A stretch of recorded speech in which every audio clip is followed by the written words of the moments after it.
A sloth, a donkey, and a curious human. Send a prompt and see what they're doing.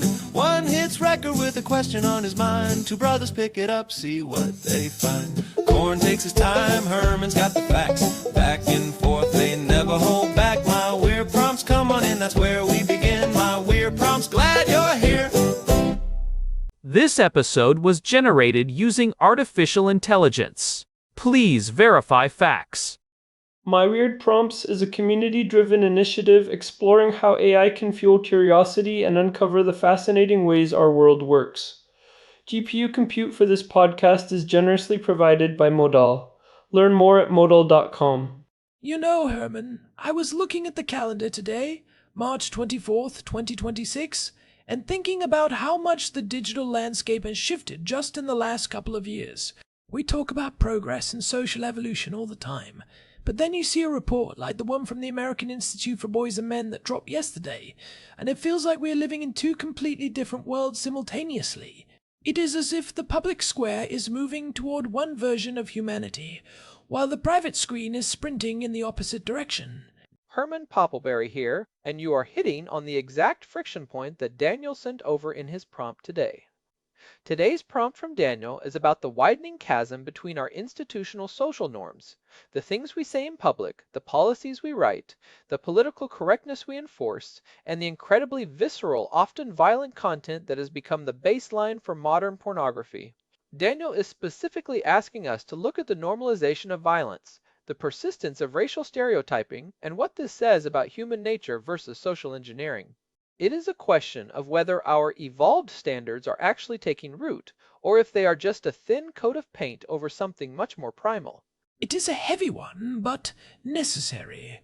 That report from the American Institute for Boys and Men mentioned that the average age for a boy's first exposure to this content is now 12 years old. 12.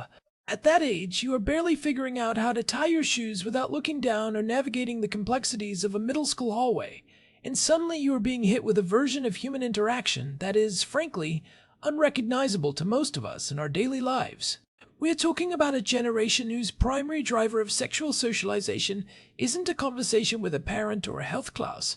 It is an algorithmically curated stream of high-intensity imagery.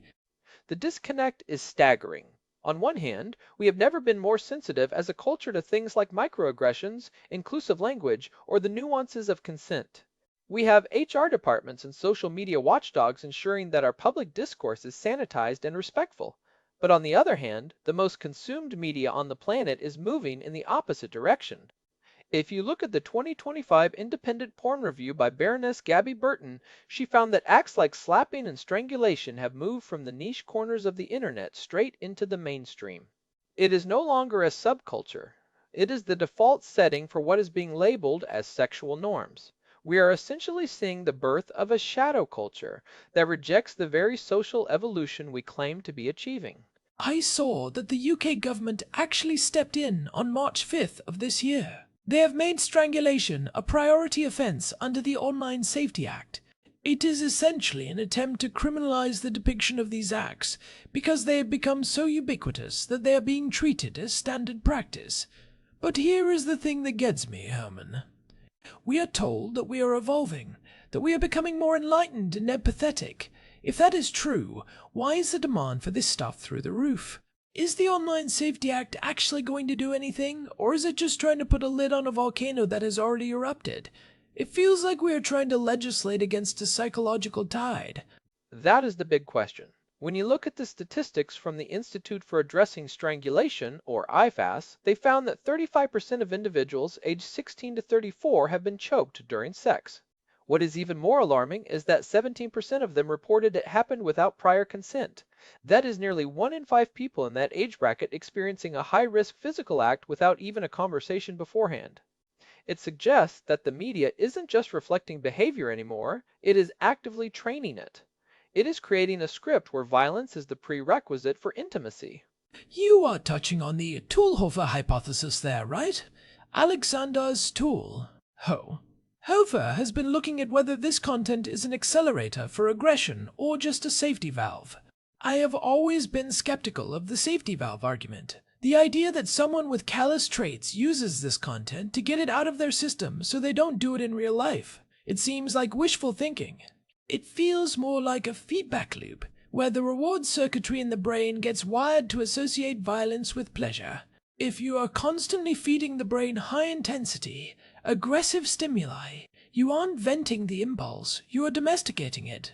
Stuhlhofer's research is nuanced, but the trend lines favor the acceleration side for a significant portion of the population, especially those already predisposed to what researchers call callous, unemotional traits.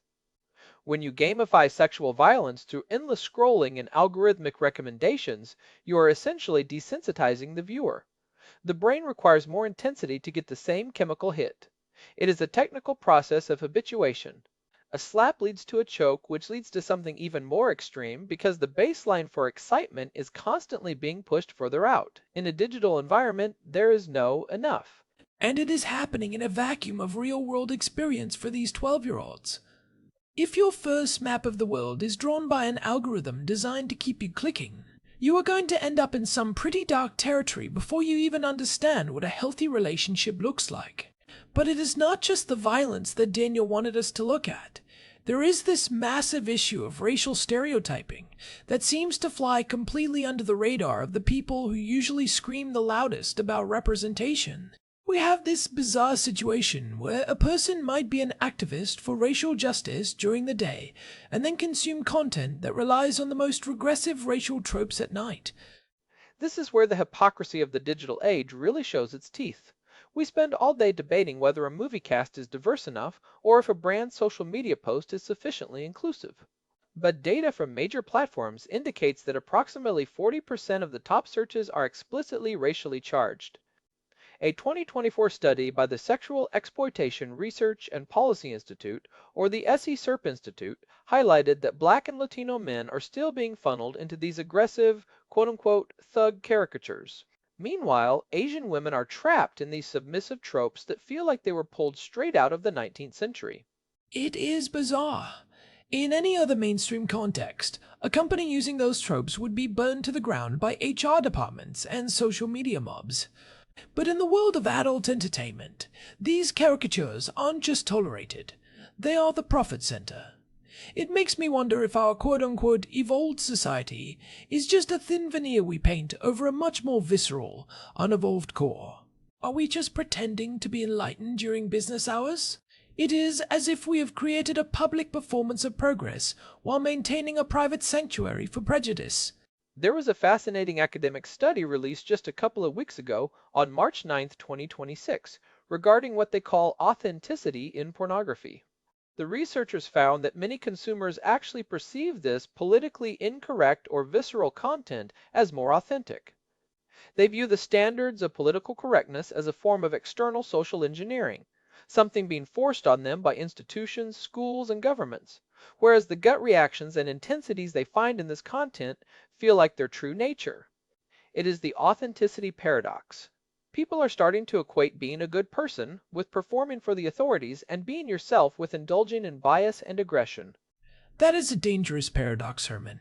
If people start equating bias and aggression with authenticity, then anything that promotes equality or respect starts to look like a lie or a performance. It frames decency as a chore and cruelty as a release.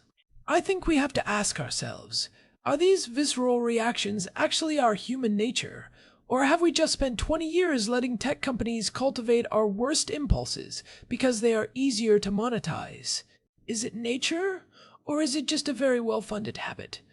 I think it is a bit of both, but the monetization part is key. Algorithms don't have a moral compass, they have a retention compass. If a racially charged trope or a violent act triggers a longer watch time or a higher click-through rate, the algorithm is going to serve it up to the next billion people. We are essentially letting a math equation dictate the sexual socialization of an entire generation. Andrea Simon from the End Violence Against Women Coalition has been shouting about this for years. She argues that we cannot talk about ending violence in the streets if we are subsidizing and normalizing it on the screens. You can't have a culture of consent in the bedroom if the primary educational tool for young people is a culture of dominance. I can see the conservative argument here too, Herman.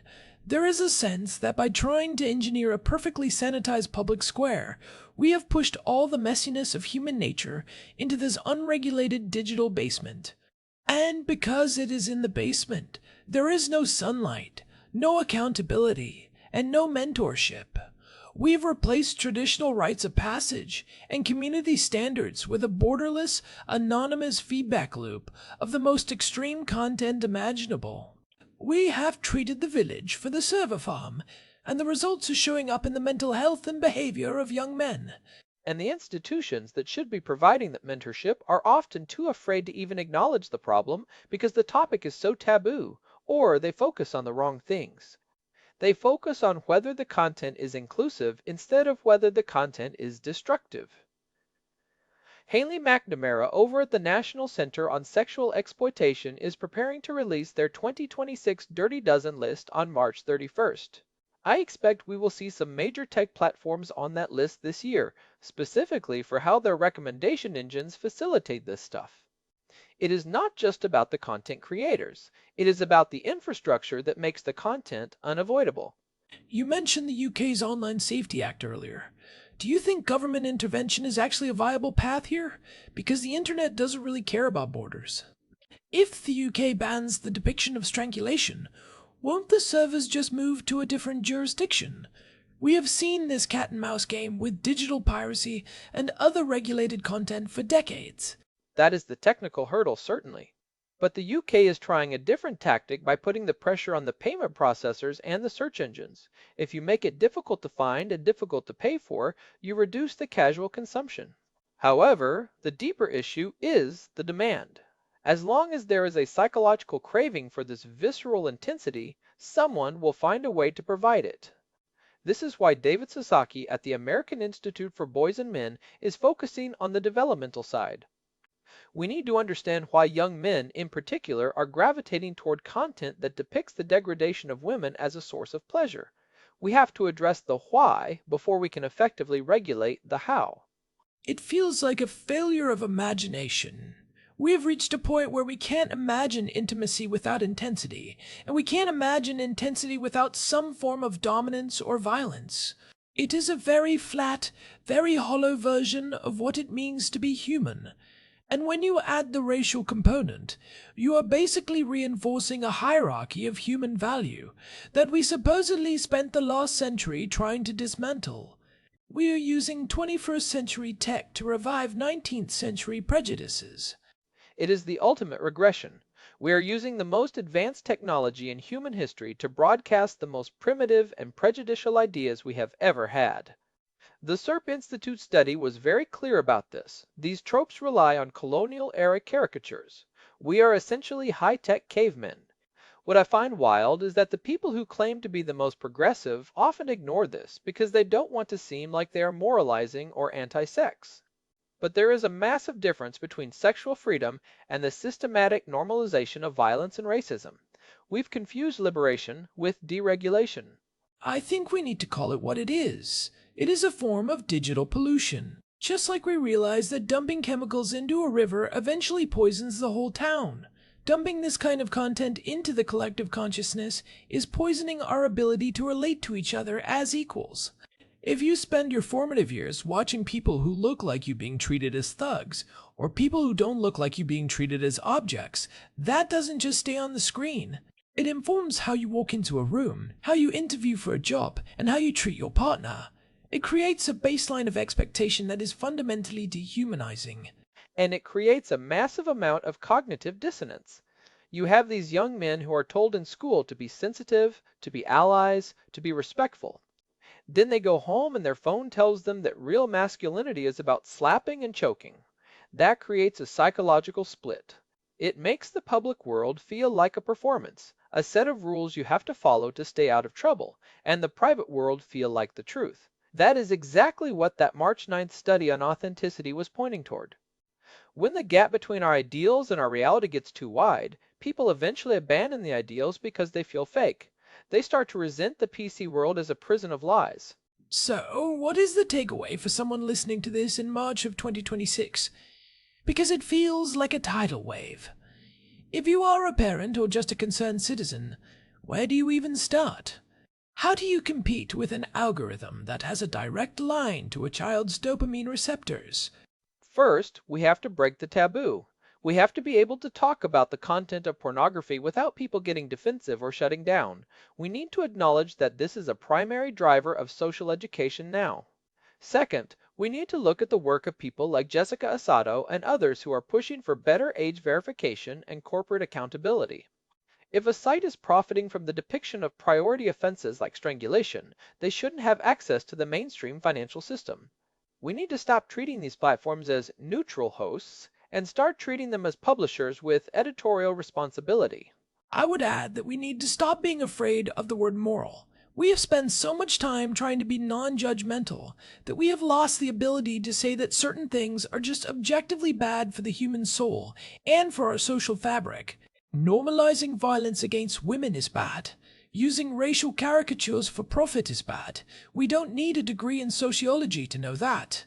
We need to reclaim the idea that a healthy society requires a shared set of values that extend beyond whatever gets the most clicks. I agree. We need to recenter the conversation on human dignity. Whether you are coming from a conservative perspective that values traditional structures or a progressive perspective that values equality, the current state of digital adult content should be an enemy to both. It undermines dignity, it undermines consent, and it undermines our ability to see each other as fully human. We need to teach media literacy that isn't just about fake news, but about fake nature, helping young people understand how their impulses are being harvested and distorted by companies that don't care about their well-being. It is also worth looking at the NCOSE list when it comes out on the 31st. Seeing which companies are enabling this can help people make better choices about where they spend their time and money. But ultimately, it is about that 12-year-old boy. We owe it to him to provide a better map of the world than the one he is getting from a server farm in some tax haven. We need to provide a vision of intimacy that is based on connection and reality, not dominance and fantasy. Well said. This isn't just about what people do in their bedrooms, it is about the kind of society we are building in the light of day. If we want a society based on respect and reality, we can't let our digital world be built on violence and caricature. We have to decide if we are going to be the masters of our technology, or if we are going to let our technology revert us to our most primitive impulses. It is a long road ahead, but I think the fact that we are even having these conversations, and that governments are starting to take notice, is a sign that the honeymoon phase with unregulated tech is over. We are starting to see the bill for all that free content, and it is a lot more expensive than we thought. We are paying for it with the safety of women, the dignity of marginalized groups, and the developmental health of our children. It is. We are paying for it with our social cohesion and our mental health. But identifying the problem is the first step toward a solution. I am glad Daniel sent this one in. It is a conversation that needs to happen more often and with more depth. We need to move past the shock and start looking at the structural changes required to protect our social evolution. Definitely. We covered a lot of ground today, from the UK's Online Safety Act to the Sechtel-Hofer hypothesis and the authenticity paradox. If you want to dive deeper into how we categorize each other and why we create these divides, you should check out episode 750, The Architecture of the Other. It fits perfectly with what we discussed regarding those racial tropes and the way we dehumanize those we don't understand. And if you are interested in the policy side and the unintended consequences of regulation, episode 1446 on global sex work regulation is a great companion piece to our discussion on the Online Safety Act. It looks at how criminalization can sometimes push the most vulnerable people into even more dangerous territory. Thanks as always to our producer Hilbert Flemingtop for keeping us on track and ensuring we don't wander too far into the weeds. And a big thanks to Medal for providing the GPU credits that power this show and allow us to process all this data. This has been My Weird Prompts. If you are enjoying the show, a quick review on your podcast app helps us reach new listeners and keeps these important conversations going. You can find us at myweirdprompts.com for our full archive and RSS feed. We will be back soon with another dive into whatever Daniel throws our way.